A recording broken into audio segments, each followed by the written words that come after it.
بسم الله الرحمن الرحيم والطور وكتاب مسطور في رق منشور والبيت المعمور والسقف المرفوع والبحر المسجور إن عذاب ربك لواقع ما له من دافع يوم تمور السماء مورا وتسير الجبال سيرا فويل يومئذ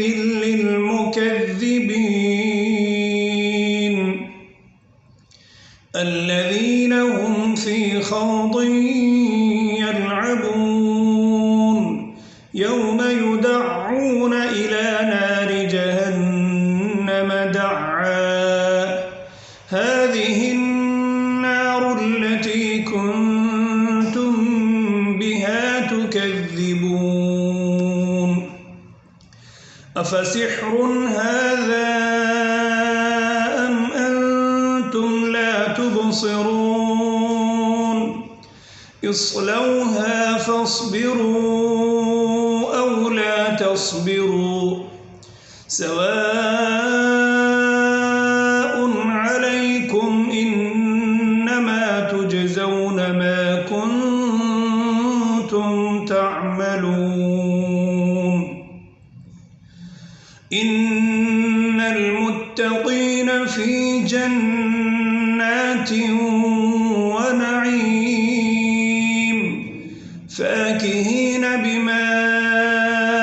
آتاهم ربهم ووقاهم ربهم عذاب الجحيم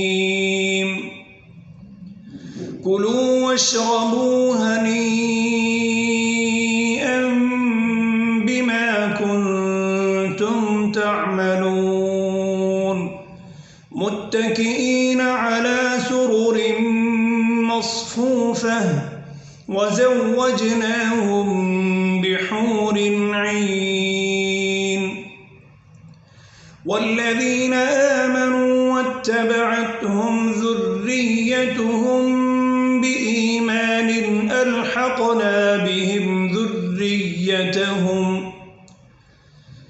ألحقنا بهم ذريتهم وما ألتناهم من عملهم من شيء كل امرئ بما كسب رهين وأمددناهم بفاكهة ولحم مما يشتهون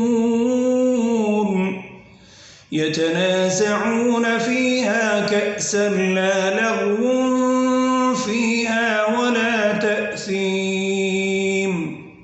ويطوف عليهم غلمان لهم كأنهم لؤلؤ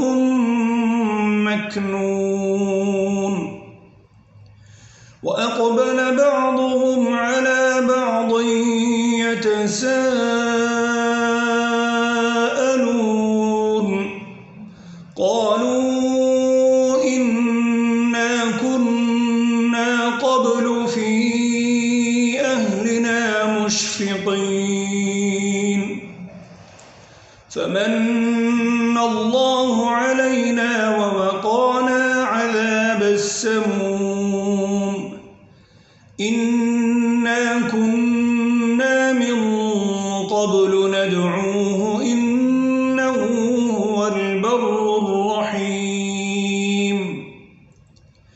فذكر فما أنت بنعمة ربك بكاهن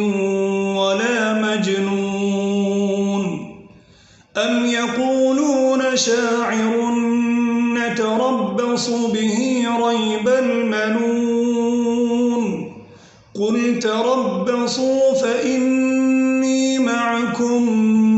من المتقين متربصين أم تأمرهم أحلامهم بهذا أم هم قوم طاغون أم يقولون تقوله بل لا يؤمنون فليأتوا بحديث مثله إن كانوا صادقين أم خلقوا من غير شيء أم هم الخالقون أم خلقوا السماوات والأرض بل لا يوقنون أم عندهم خزائن ربك أم هم المسيطرون أم لهم سلم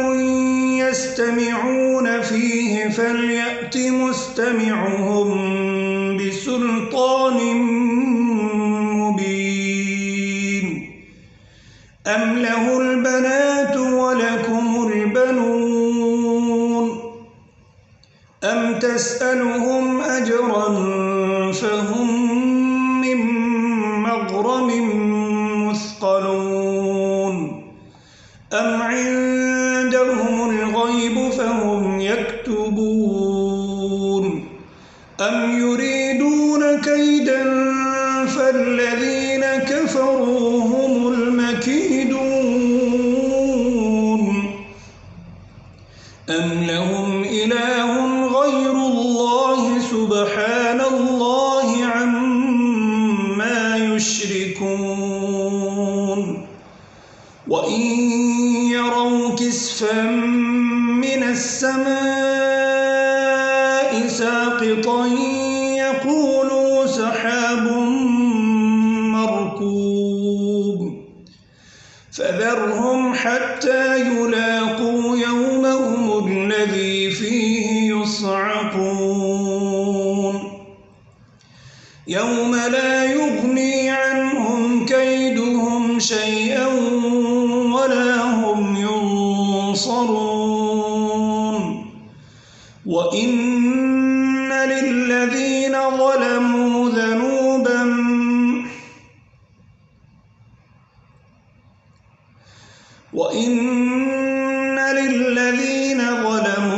عذابا دون ذلك ولكن أكثرهم لا يعلمون واصبر لحكم ربك فإنك بأعيننا وسبح بحمد ربك حين تقوم ومن الليل فسبحه وإدبار النجوم